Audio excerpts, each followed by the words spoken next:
Hello, my friends. How are you doing? I will wait a couple of minutes so that we gather some watchers, some viewers on Syrian analysis.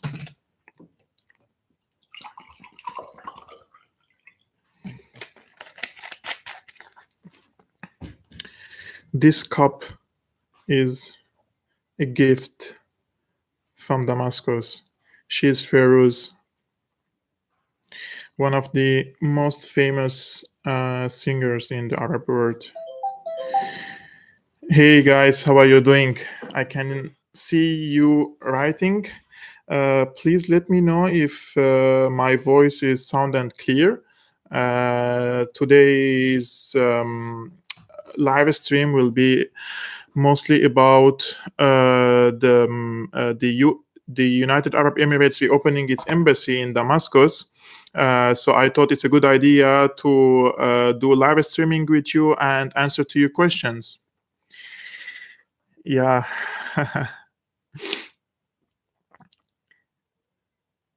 My beard is not clear. We can do something about it.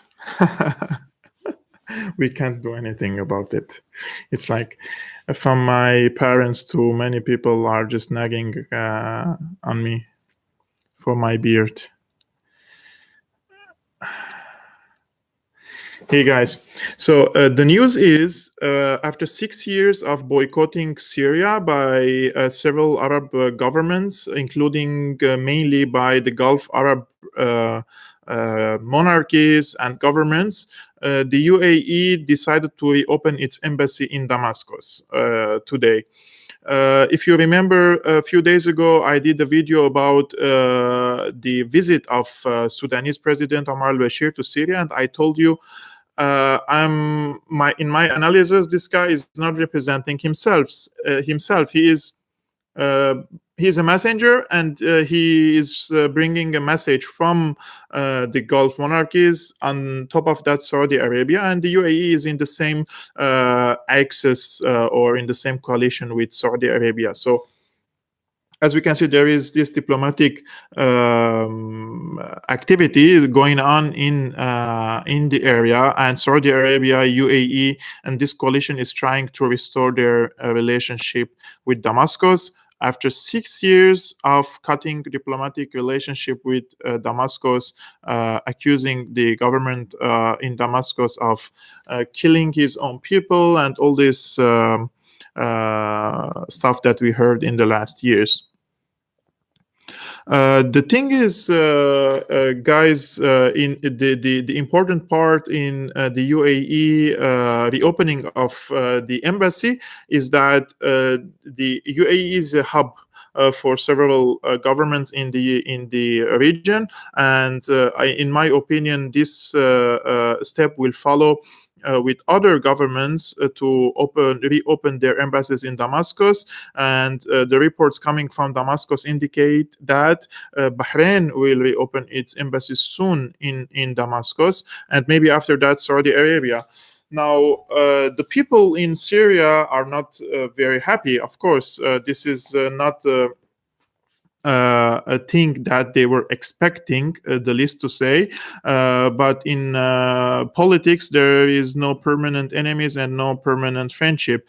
And if we read the in between the lines of the statement of the UAE statement of reopening its embassy, one can understand that there is a fear of the growing influence of Iran and Turkey in Syria. And this is why the governments in the Gulf monarchies, they want to counter the influence and the leverage of these governments through diplomatic means. After 6 to 7 years of fighting the government in Syria through military means, now they want to decrease or try to degrade the leverage and the influence of Turkey and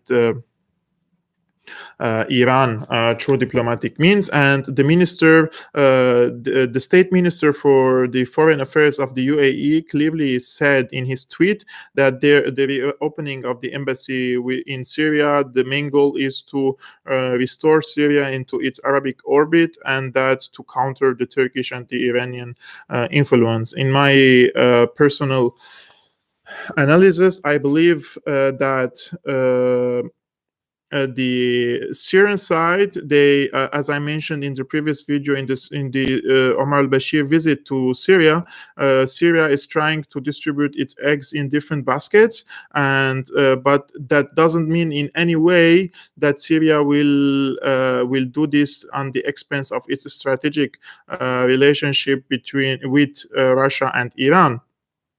Syria can preserve its relations with both these governments, but at the same time can restore its relations with the Gulf monarchies.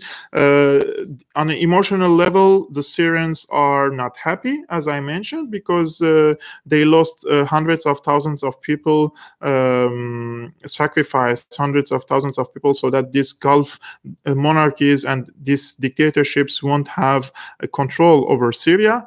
Well, they don't have a control over Syria. They failed in their regime change project, and now they want to restore their diplomatic relationship. The positive thing in this step is two things. One, that these governments, especially in the UAE and Saudi Arabia, will cut their support to the terrorist organizations in Syria if they restore their diplomatic relations with Syria. And two is this will have a domino effect on other governments, and they will restore their relations with Syria. In my opinion, Bahrain will follow, and other Kuwait. After that, maybe Saudi Arabia. Egypt already has security and intelligence and military relations with Damascus, but I hope and I wish that President Sisi would visit Syria, and this could have also a very positive impact on the Syrian situation. Kaiko, do you think Syria will accept money from Gulf states to rebuild? This is a very good question, H. Ali. I believe that Syria needs money to rebuild its country again. The estimates are $200 billion that Syria needs to reconstruct itself. Therefore, accepting money with no political conditions or minimum political conditions, that maybe giving them economic opportunities in Syria without having a political influence, as I mentioned, this is possible, and this could also happen through businessmen, through third parties, not necessarily by between the governments. I heard, and some of my friends told me, Qatari businessmen are already in Damascus, and they are looking for opportunities to in reconstruction and rebuilding what is destroyed. Happy New Year to you guys. Also, Merry Christmas for those who celebrated the Christmas on the 24th of December, and also those who will celebrate on the 6th of January 2019. If you have, guys, any questions, I'm live now to answer to your questions, not only regarding the UAE reopening its embassy, but also in northern Syria. There are a lot of developments happening there.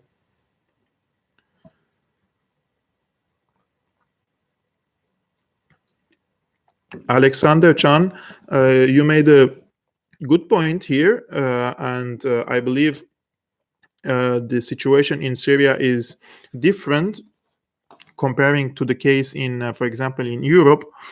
In Europe, Saudi Arabia, Qatar, Turkey, they have very surprisingly, they are able to rebuild a lot of mosques without big let's say, control over them. But in Syria, this is not the case, although many mosques and many imams were influenced by the Wahhabi ideology. But I totally agree with you. There should be a total ban of funding and financing and building mosques in Syria funded by Turkey, by Qatar, and Saudi Arabia.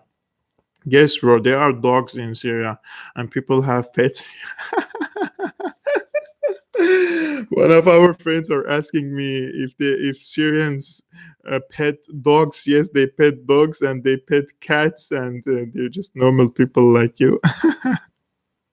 No, I'm not married. Uh, Osama Qasem, the thing in Idlib is that it's not the governments have a control over it anymore. It's only Turkey's backyard now, and Turkey is the one who is controlling and managing all these terrorist groups in Idlib. And in my opinion, after reopening the embassies, that means that there is no more funding and supporting terrorism by the Gulf monarchies in Syria, and the only party left, or the biggest player now, anti-Syria player on the Syrian soil, is Turkey now. And I did the video mentioning that Turkey's occupation is more dangerous than the American and the Israeli occupations, because Turkey is able to, due to mutual religion and sect and ideology, they can gain the hearts and the brains of the people. And even if Turkey restored these territories to Syria in the future through diplomatic negotiations, the people in this area could remain loyal to Turkey, and this is really dangerous. Civil marriage in Syria. I'm for civil marriage in Syria. Unfortunately, there is no civil marriage in Syria. This is very unfortunate, and I am fighting for this to materialize in Syria. In Minbij now, Turkey will send its foreign minister, defense minister, the intelligence chief to Russia to discuss the situation in Minbij. Russia is saying that all territories that were held by the US and the US proxies, namely the SDF, Syrian Democratic Forces, the Kurdish militia, should return to the Syrian government. However, it seems that Turkey will capture Minbij and Tel Abyad. They already also have Afrin, Jarablos, and Idlib. This is Turkish demands to the Russians so that they can negotiate later with the Syrian government. And I mentioned this in a previous video. I said Turkey won't give these territories back to Syria unless Syria gives a very huge and painful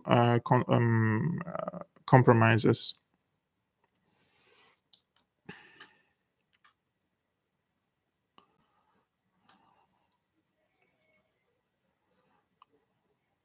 World Bank, yes, of course, they will try to interfere. Not the world, also the IMF, International Monetary Fund, to offer funding and money to Syria for reconstruction. But this is something that is a red line for, let's say, for the Syrian government. And as long as Assad is in power, the World Bank and the IMF, they don't have a chance to give money to Syria so that they impose their conditions in the market system and etc. on Syria.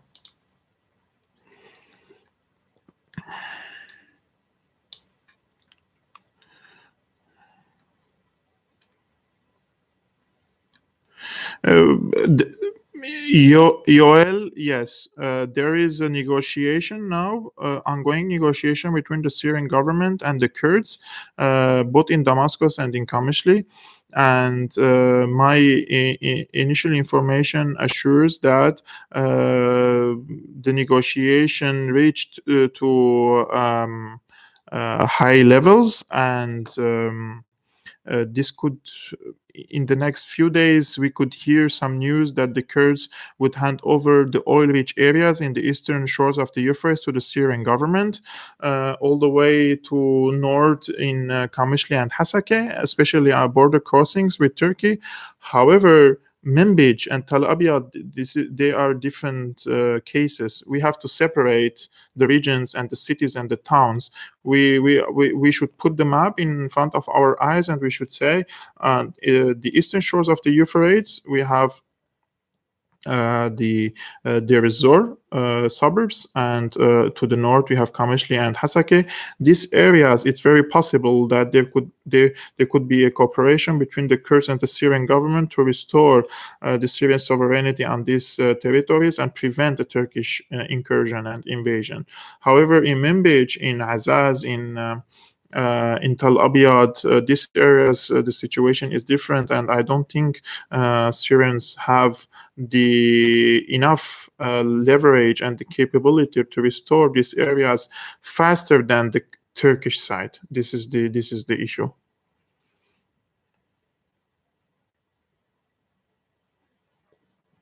Blackwater mercenaries, they are already on underground in Syria, especially in the Tanaf border crossing, and they don't have any future in Syria. And they will pack their bags, and they will just leave Syria with the American forces.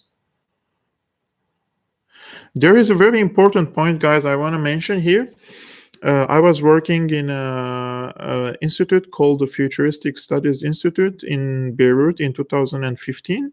And in 2015, we concluded a research about Saudi Arabia, about the financial situation in Saudi Arabia. And we came into conclusion that between 2021 to 2022, Saudi Arabia will be in a deep economic crisis. And only a few weeks ago, also an Italian friend of mine whose father is head of a bank in Italy, he assured me that their statistics and their studies indicate that there is a global economic crisis is coming, financial crisis is on the way that will hit the global market, and the United States will be affected by this. It will be bigger than the 2008 financial crisis. The estimates were in 2021 or 2020. So the withdrawal of the U.S. Forces from Syria at the beginning of 2019 also makes sense, that Trump wants to save money and decrease the financial commitments around the world. We can disagree with Trump as much as we want. We know that he express his opinions in a stupid way, but he's not stupid. I don't think Trump is stupid. I don't think the people surrounding him are stupid, and this guy is a businessman, and he's making calculations and putting the economic interests of the United States on top of the priorities. I don't have a super chat. What's super chat, bro? I don't know what super chat. Explain. Syrian girl is a friend of mine. She's in Australia while I'm in Berlin. Al Tanaf border crossing, also the Americans will leave that area. The UAE didn't play. Okay, all Gulf monarchies played a negative role. The least negative role was by Oman, by Kuwait, and by the UAE. I'm talking about the government level, on a governmental level. I'm not talking about on different other levels, because in Kuwait, for example, there were many MPs, imams, they were calling for jihad in Syria, but there wasn't a blessing from these governments.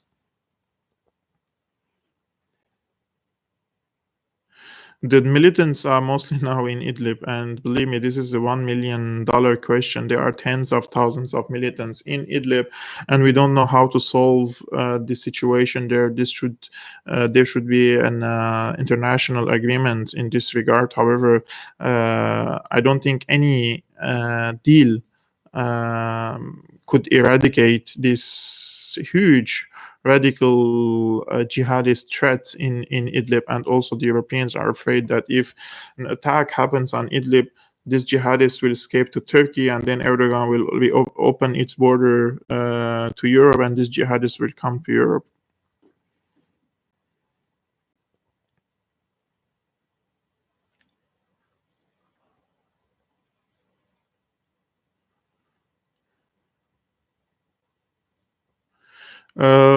Partisan Girl, I did a video with Partisan Girl. You can check the videos and you can find that we did a video together after Duma chemical attack and the OPCW report in this regard.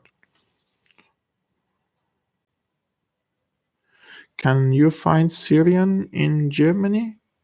There are many Syrians in Germany, bro. If you walk in the streets, you can hear not only Arabic but the accent of the Syrians everywhere.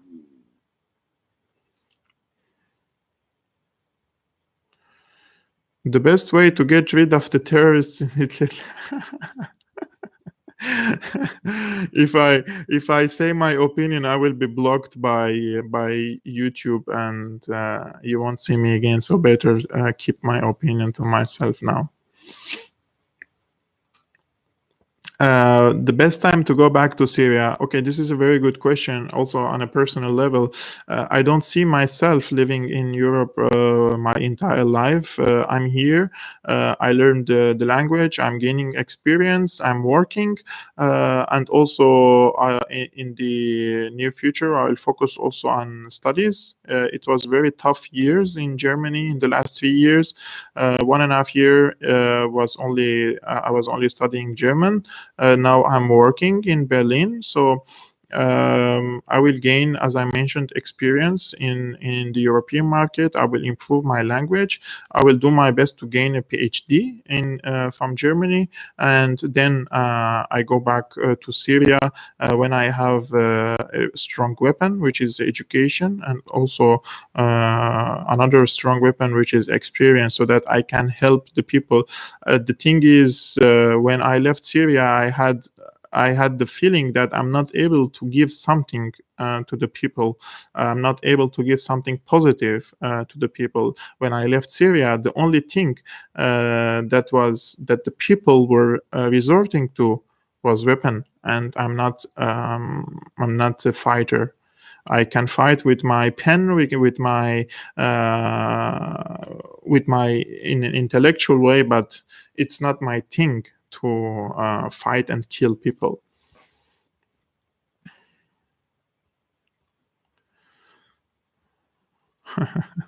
Assad for president of new Arab League. I hope the entire Arab League would be just vanished. There is no point for this Arab League.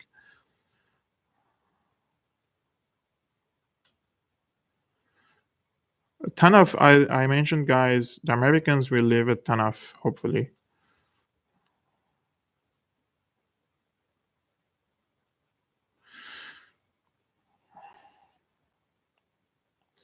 Jeremy Chase, if I'm mentioning your name correctly, me and Syrian partisan girl, as I mentioned, we are friends. We collaborated. We agree and disagree on many topics, and however, we respect each other. So that's the case.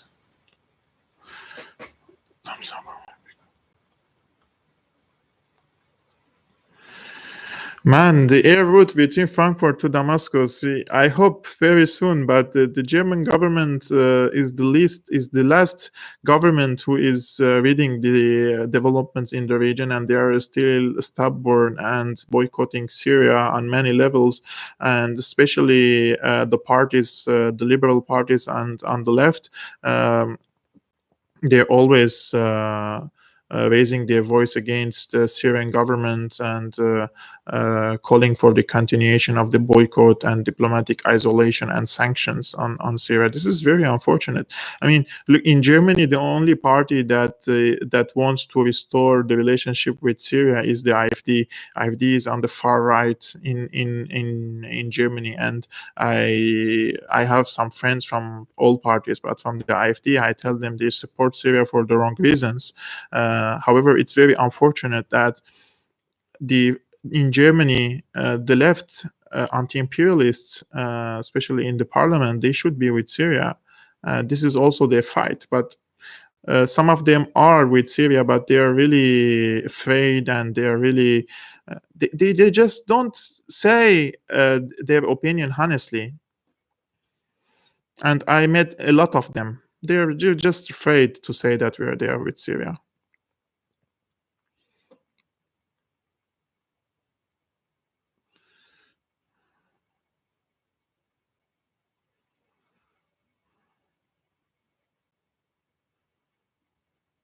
No, I'm not from Iran. My ancestors are from Armenia. My name is Kevork Almasyan. Kevork means George, Jorge. The Armenian name of George is Kevork. And Elmasyan means diamond Yan. All Armenians in their surname have Yan. And my surname is Diamond Yan in Armenian. So my ancestors are from Armenia, and my ancestors were um, targeted to the ethnic cleansing by the Ottoman Empire, and they escaped to Syria. And now this is for the second time by similar forces. They have similar ideology to the Ottomans. They committed a second atrocity against not only the Armenians this time, but the entire Syrians. Syrian girl, yes, she is in Australia. Although my ancestors are from Armenia, this is very important, guys. I was born and raised in Aleppo, and I have this deep feeling inside me that Syrians from all societies and communities, they saved my ancestors from the slaughtering, from the ethnic cleansing, and I have a very strong belonging to Syria, and I feel that there is a huge debt that we have to pay to Syria and to the Syrians because they saved us. And since I was born and raised in Syria, and although I went to Armenian school and everything, I mean, I speak Armenian and I love Armenia, and I feel like Armenia is is the historic land of the Armenians and my mother nation. But I am 100% Syrian, and my channel is dedicated to defend Syria and the Syrian people. And this is my priority, and this is my what I do.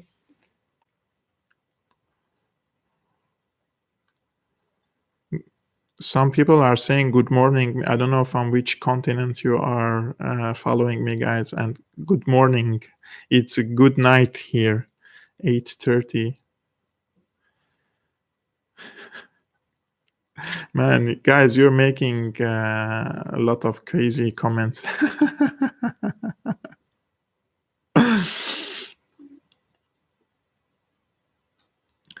What is your personal opinion about IFD? My personal opinion about the IFD is a reaction to false policies in Germany, wrong policies by the ruling elite, let's say, and the people started to make reactions to the actions of the government, and they start to vote to AfD. Not all the voters of AfD, they believe in what the AfD are saying, but they succeeded to use this political situation in Germany, and they are now the third or the second strongest party in Germany, and the a lot of problems happening by refugees or from people from different backgrounds.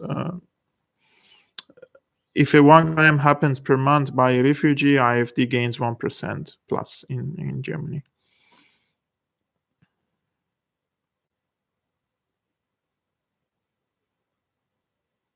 Man, I don't know about the walls if they paint it or not, but I will, and you will see it very soon.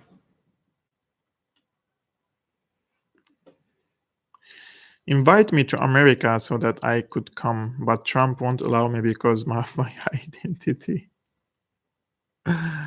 I'm not a nationalist. I'm not a nationalist. I'm a patriotic. There is a difference between patriotism and nationalism. I'm not a nationalist. There is a Syrian nationalist party in Syria, SSMP, and also you have the Arab nationalists in Syria. Also, I'm neither of them. Although sometimes I'm more biased to Syrian nationalists than to the Arab nationalists, but I'm in no way a nationalist.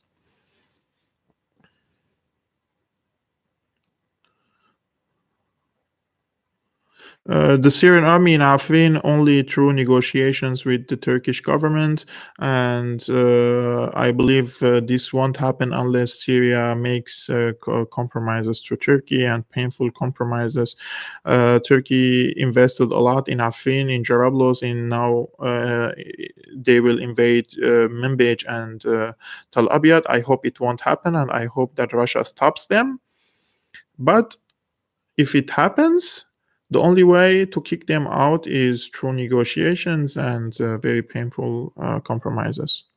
And nobody knows when, bro. This is very complicated situation. But my personal analysis, I believe in 2021, when elections happen in Syria, things would be at least 90% stable and in the hands of the Syrian government.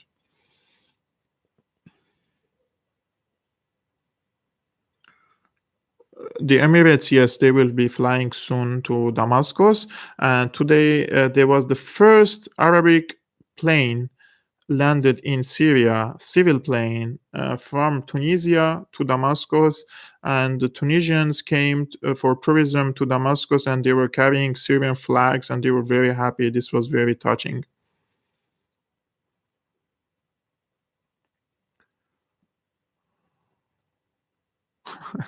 White walls. I will decorate this wall after Christmas. Just wait and see. The walls are boring in Germany. Yes, I agree. Yes, keep America great. Yes, Syrians understand that Trump was also under attack by the MSM and the deep state, but it took him so much and so long to make this bold decision and withdraw from Syria. And he also bent sometimes to the deep state for his personal survival, and he attacked Syria several times. So, but at the end, at the end, he withdraws his forces, and that what matters for the Syrians, because Americans were occupation forces, and we didn't want to kill any American or to organize a resistance against them. We in Syria, they don't feel the Americans are their enemies. They go to the United States, or the Americans come to Syria, they welcome them warmly. We don't see Americans as enemies. We always differentiate between the American administration and the people. But unfortunately, and this is something that I have to say, the Americans are they need a lot of political education. And I have a lot of family members in the United States, and they're just detached from the reality. They know nothing of what's going on around the world. That's very unfortunate.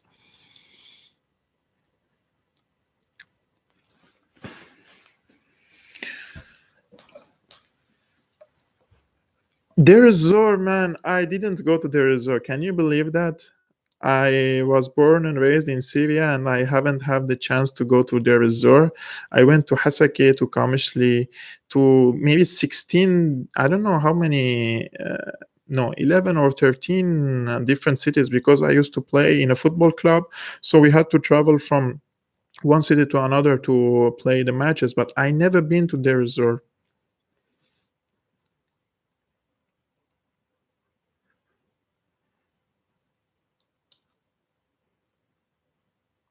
What's the German this is what you Dylan Maldonado.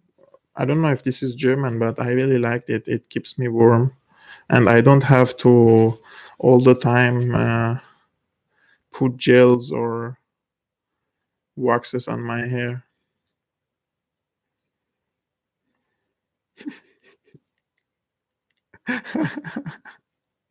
Armenians are always polite, and they uh, yeah, I also attended in the school religious classes, and I even read a lot of Islamic verses in the Quran and Islamic history. And when I was in the university, one of the classes, the professor asked who were the first four caliphs uh, for for Islamic caliphs. And I was like, okay, I was sure like everybody knows this, you know. Uh, so I didn't raise my hand because I was sure that all Muslim friends they should know this. But out of 20 students in the class, I was the only one who knew who are the first four caliphs.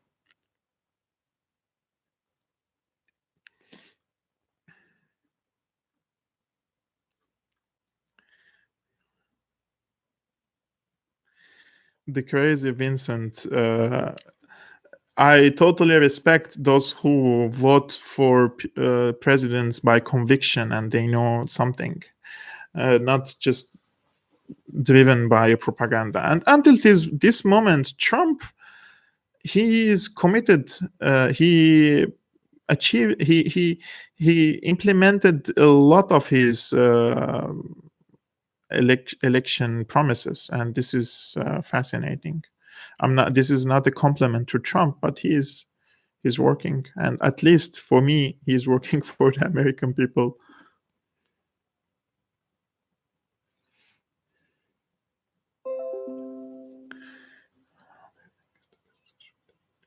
Jad Haidar, the best solution for the Kurdish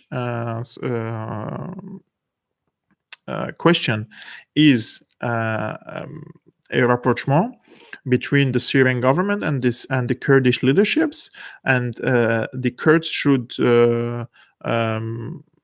should join the state institutions, rejoin the state institutions, the Syrian army, the education sector, and everything. On the other hand, the Syrian government should give the Kurds their full cultural and social rights. The Kurds should have the right to teach their language and they speak their and to celebrate their Easter or their their community festivals and everything that all other religions and ethnicities and communities celebrate, their rituals. I'm totally pro of giving all sects and ethnicities in Syria their full rights, but it is not possible to give them political independence. This is something that the people should understand. Many of the Kurds in Syria living in eastern part of Syria. I'm not talking about the Kurds of Aleppo and Damascus now. Many of the Kurds living in north and east Syria, especially in the small towns and small cities, they are refugees. They came from Turkey. They escaped the oppression in Turkey. They escaped the oppression from Iraq. Some of them migrated from Iran. Many of them they don't speak Arabic, and I don't understand how it is possible to give state to the people who are, it's like Syrians migrated to Germany, 500,000 now living maybe more or less in Germany. And one day they say, okay, in this town we are a majority and we will have our own state. It's just not possible.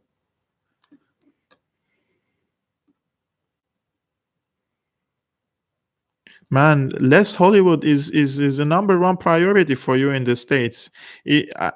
Sometimes when I watch the opinion or read the opinion of these all Hollywood celebrities, sometimes I ask myself if stupidity is should be part of the CV curriculum vitae before somebody applies to Hollywood.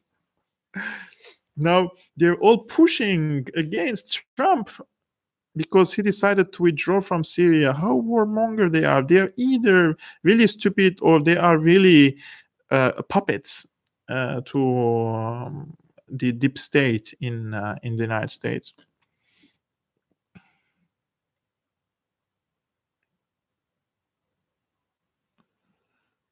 Guys, I will post the link now in the description. Let me see if I can find it. Uh, I have a small announcement to you. Today, I launched Syriana TV. It's in Arabic, and a lot of friends in Syria and in Arabic world, they were telling me, Kivog, why don't you translate these videos to English, to Arabic? Please make it in Arabic. We don't understand, or we don't have time, and no, no, no, no, no, no. Okay, I will do videos. Translation takes a lot of time, and I'm working alone. Just this is this is where I live. This is where I sleep, and this is where I work on Syrian analysis. I don't have anybody, nobody supporting me, and I don't have financial means to pay to anyone to translate the videos. So I decided to create a YouTube channel. It's called Syriana TV in Arabic, and I will post Arabic videos on this channel, the similar or different topics to cover the Syrian war. Syriana TV Arabic. I'm posting it now in the comments. If any of you, so uh, let me see if Syriana TV. I will post it again.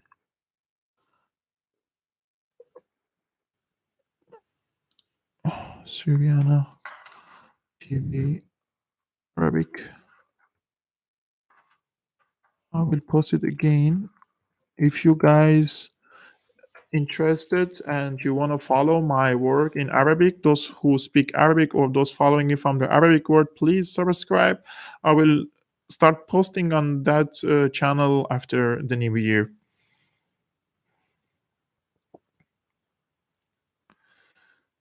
Let me see my Greek Armenian.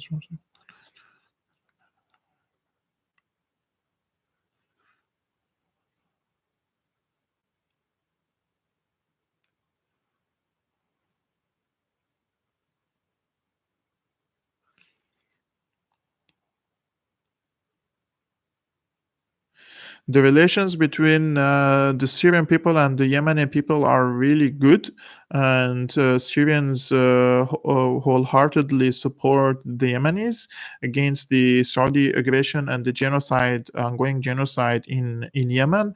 However, the people in all the places, they should understand something. Syria is not it's a regional country. It's not uh, the I mean, it doesn't have a military capabilities to save anyone in the region. It has barely the capabilities now to save itself from this war, and we needed Russia, Iran, Hezbollah to continue this war against tens of governments fighting and tens of thousands of jihadists. So supporting them in through media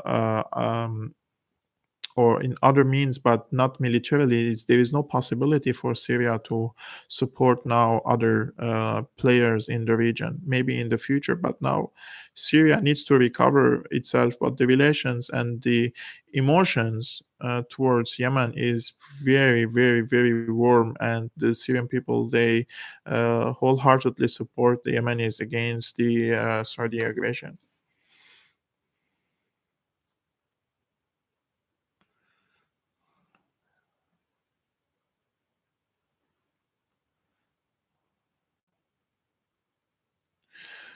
This Islamist coming, I want to address this point because it's really it sometimes it drives me crazy when these activists, anti-Assad activists, they claim that Assad released the Islamists from their prisons and his prisons in order to Islamize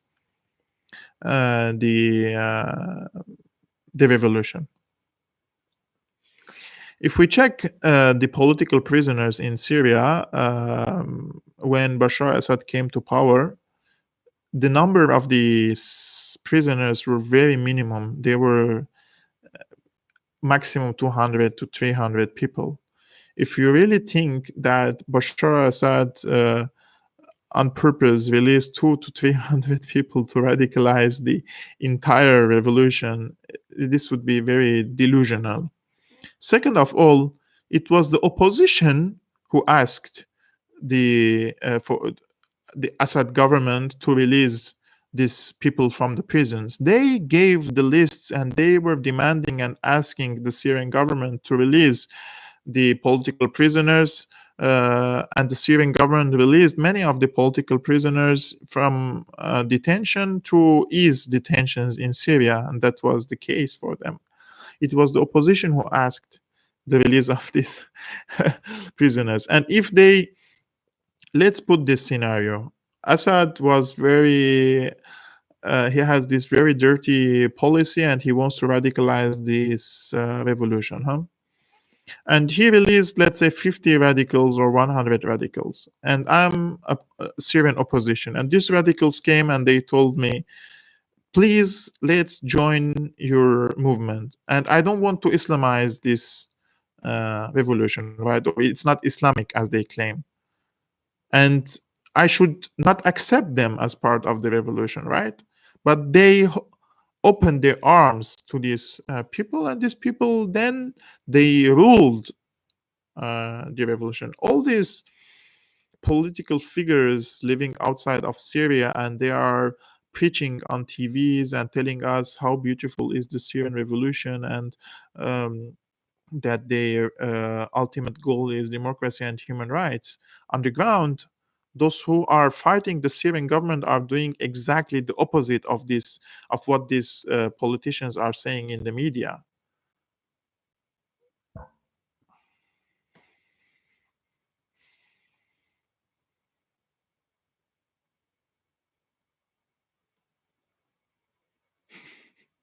Yes, if I'm married and she doesn't have a job to do, maybe she has to translate my videos. Maybe.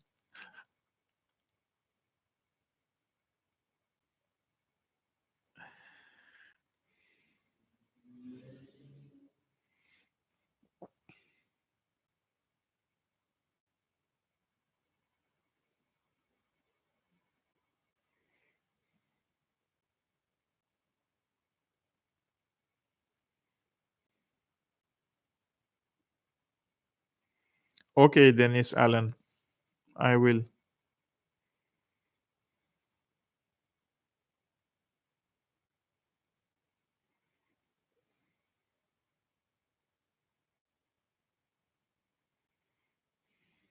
Merry Christmas, guys. Son Osmanli Boris, I hope YouTube won't block me one day. Stop. He says YouTube will block you one day. What should I tell him? There is no other alternative to YouTube now. There are alternatives, but they are not influential. And I'm posting on YouTube, and I don't know, BitChute. How many people are watching there? 10, 20? The 99% of the people are on YouTube.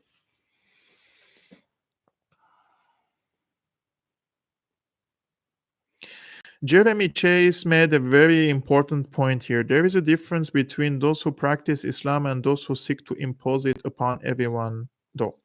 Today, I was reading one of the comments on Syriana Analysis Facebook page. I will read you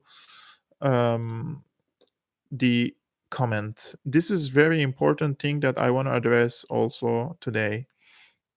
I posted a video about the Christmas celebrations in Damascus, and the caption that I wrote: Syrians in the capital of Damascus celebrated their first peaceful Christmas after defeating the Islamist terrorists in the suburbs of the capital who consider celebrating the birth of Jesus as sin. Okay.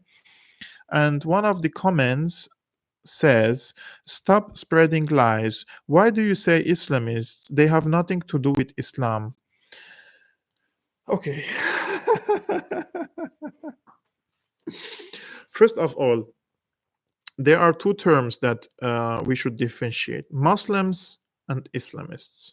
I have many Muslim friends and zero Islamist friends. Muslim friends, they were born as a Muslim. They follow the Quran, they follow the Sharias. But sometimes when there is a verse that says that urges for violence, they just don't follow it. As simply as that.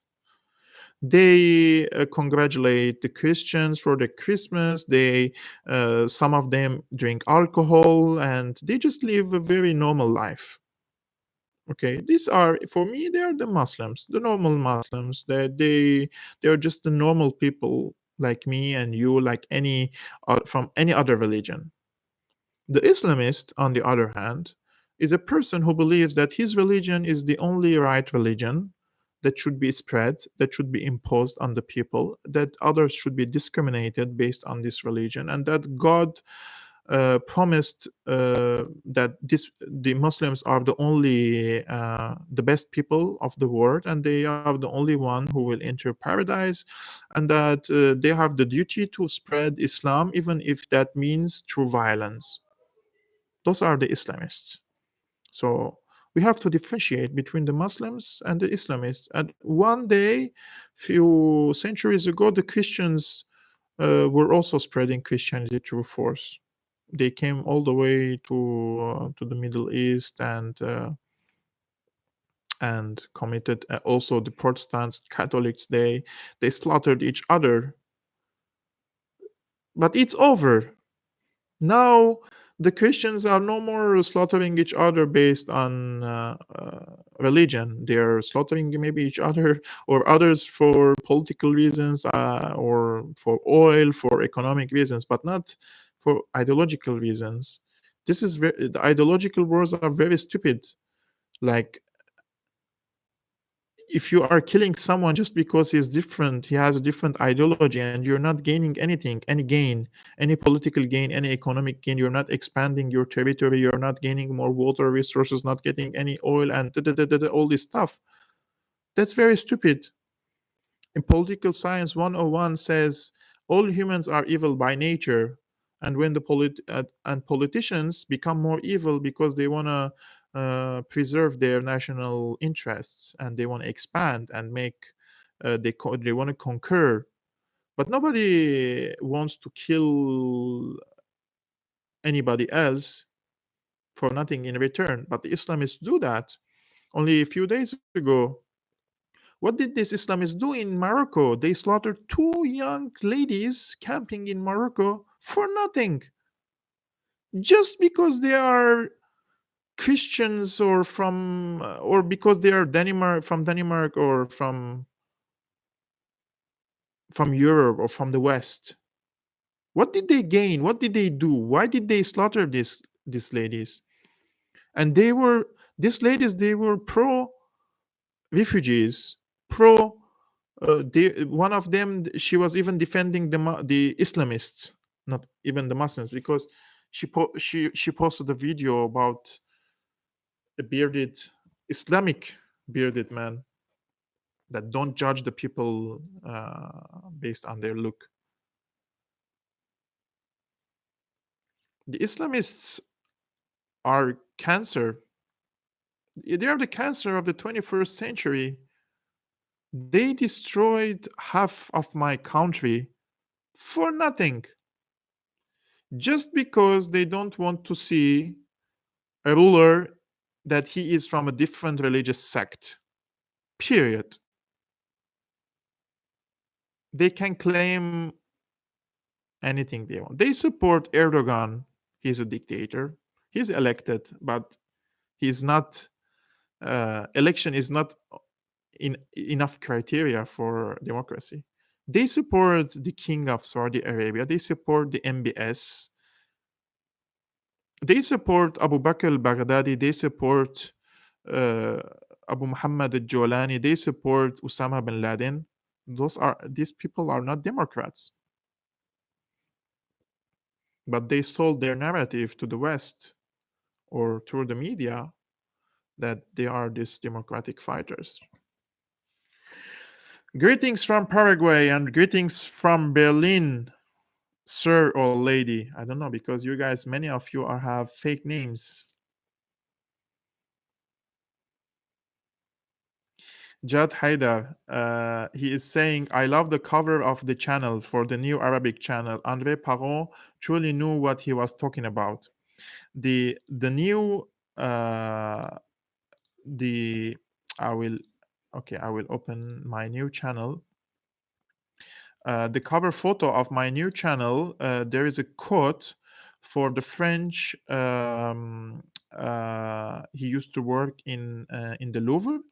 He says, every civilized person in this world, yes, for every civilized person in this world, two nations, his own and Syria. He loved Syria a lot. So I used his quote as a cover for my new channel in Arabic.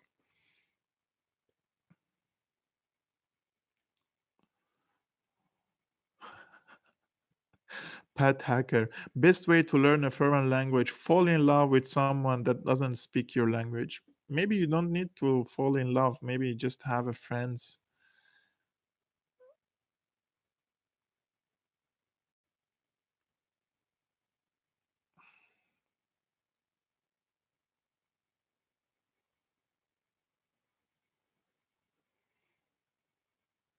Mhm.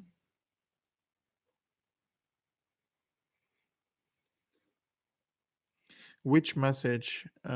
Colin Mainwaring.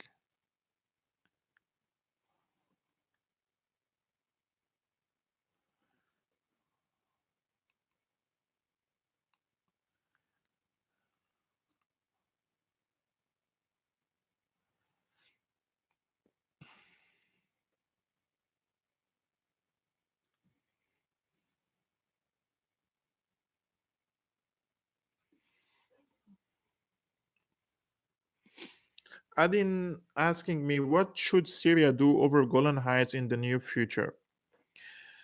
Oh, I'm a very realist person. In 1973, when Syria and Egypt they attacked Israel to liberate the occupied territories that were conquered by Israel in 1967, and this is all documented by the UN. Uh, Egypt attacked, or Anwar Sadat attacked Israel only for a period of time, so that he m- shakes the muddy water again, steady water, sorry, and then resorts to diplomacy in order to regain Sinai from Israel through diplomacy. In my opinion, Israel will not uh, just give the Golan Heights back to Syria. That's not going to happen. There is no single example through the history that shows any nation or empire just gave a territory back to its owner without resistance. That doesn't exist. Either Israel will be very weak, that can't control have control anymore over the Golan Heights, and that's very uh, far from reaching, let's say, or Syria should organize some sort of resistance in the Golan Heights, or put a plan for a limited war with Israel in order to shake these steady waters and force Israel into negotiation table. But this time, in my opinion, Russia will play a very major role because the Russian-Israeli relations are have become better than it was before, and two, uh, there is nothing that could be solved nowadays in the region without the Russians, and the Israelis know that. And when they wanted to secure their border with Dara, they talked to the Russians, not to the Americans. So Russians and Americans as guarantors for negotiation is always better than only the Americans. And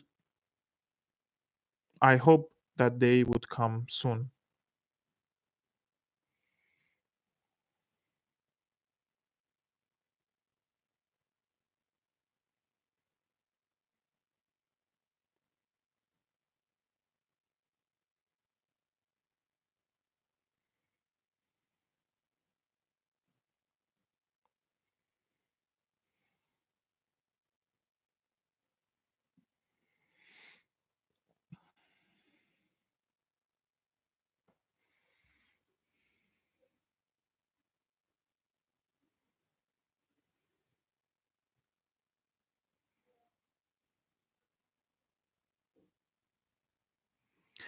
Nicolas Molo is asking, all the Syrians I have met have been anti-Assad. Is this because most of the pro-Assad people remained in Syria? This is one of the factors.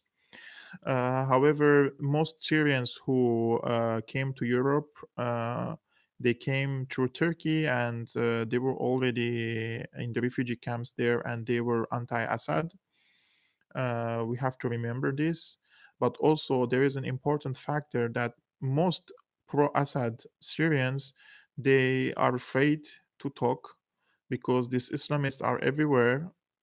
Some people say, Kivorg, you have a very big balls to speak publicly against these Islamists because one can see these activists in the streets here of Berlin, and they are everywhere and they could harm you, but they are very coward, and they don't just come to your face, they could come from your back. So that's the thing that I am concerned about here in Berlin. A lot of Syrians are afraid to talk because these Islamists are everywhere, but also most importantly, these so-called pro-refugee activists, they are all or mostly against the pro-Assad Syrians, and they accuse the pro-Assad Syrians of being a fascist and all this stuff. So people are afraid to lose their residency. People are afraid to have legal problems. People are afraid not to get help from these people, and they are afraid from the Islamists. Europe is a safe haven for these people, for the radicals, unfortunately. And uh, on Twitter, a lot of German activists, or let's say those who have Twitter, I don't know, they tell me, "Why are you in Germany? Go back to Syria, to your Assad. We don't want you." They want the Islamists. They don't say anything to them like this. Although I work in Germany, just like any other German, I pay my taxes for the German government, for just like any German, I'm living here. And all these Islamists, you can see them standing in front of the Bahnhofs, the train stations, drinking coffee and trying to hunt ladies, and they're just welcomed here.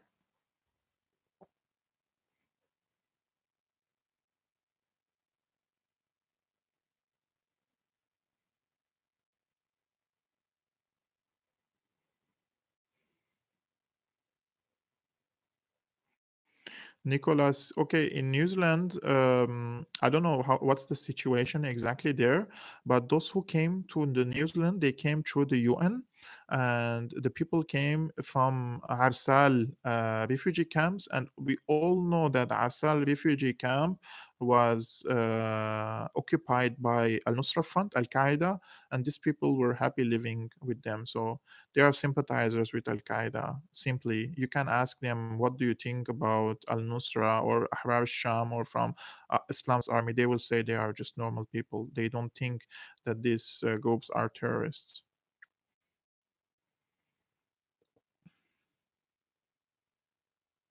Guys, I will post again the new channel that I created, and I will post only in Arabic to the Arabic audience. It's called Syriana TV Arabic.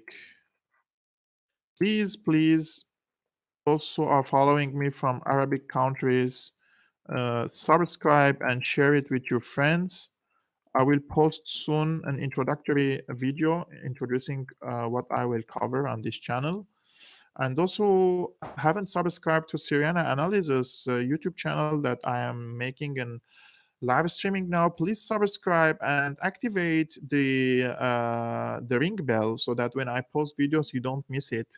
It's very crazy. Like I have 27,400 subscribers, and when I post something, 2,000 or 3,000 people only see the video. Those who opened the YouTube maybe accidentally or something, or maybe they saw it on Facebook or Twitter because of this algorithm and all this stuff, guys. I don't want to repeat how the social media outlets are fighting the alternative or independent journalists. Please subscribe to Syriana Analysis and support it through sharing and um, now I posted the new channel, Syriana TV Arabic. I will focus on the internal issues, on secularism, on fighting radicalism, fighting sectarianism, women rights, civil marriage. I will concentrate on fighting corruption, reconstruction. I will speak about a lot of topics that are considered taboos. I will explain to people what is secularism because many people think it's atheism. I will explain what's atheism, what's agnosticism, the difference between them. People should know this stuff, and I believe the government is not introducing this information to the people. And I feel like I have the obligation to tell the people this stuff.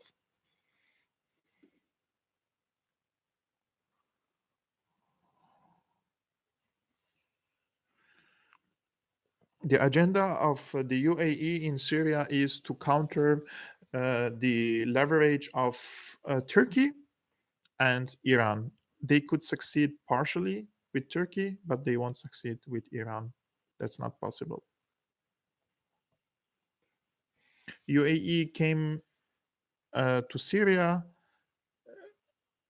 Bahrain will follow, Saudi Arabia will follow, Egypt will follow.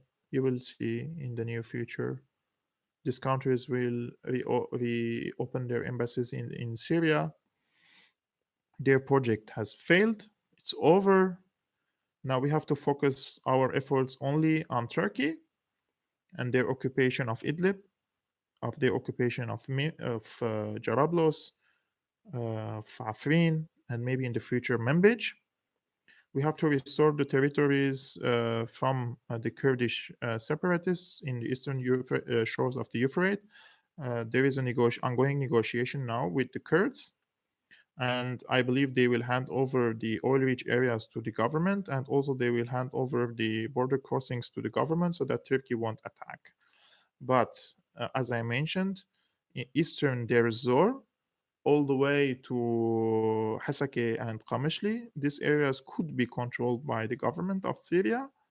But Turkey is insisting until this moment to occupy Tel Abyad and Manbij.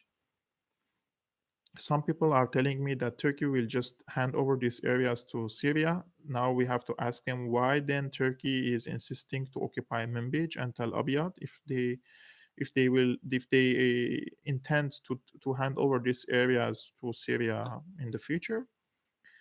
They could give these territories back, but after very harsh and painful compromises by the Syrian government.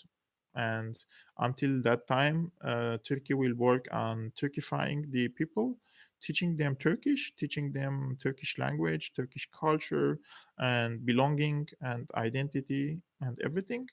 And we will have a generation that feel more Turkish than Syrian, and that's how Erdogan can gain these people without occupying them directly. Turkey is still in Afrin.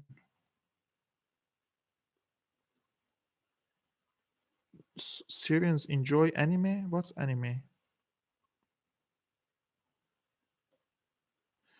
Jason, Iran, Hezbollah, and Russia, they all played a very positive role in getting rid of the terrorists and also kicking the Americans or forcing the Americans to go out of Syria. Syrians appreciate all the help they had from these governments.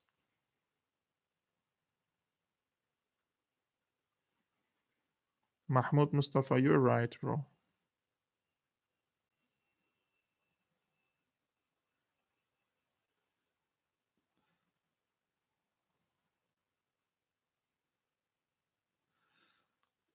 Adin, this is the problem in Kosovo, that also there is this Saudi and Turkish competition over influence and leverage in Kosovo through building mosques and radicalizing the people. This their project failed in Syria, but after destroying the country, half the country,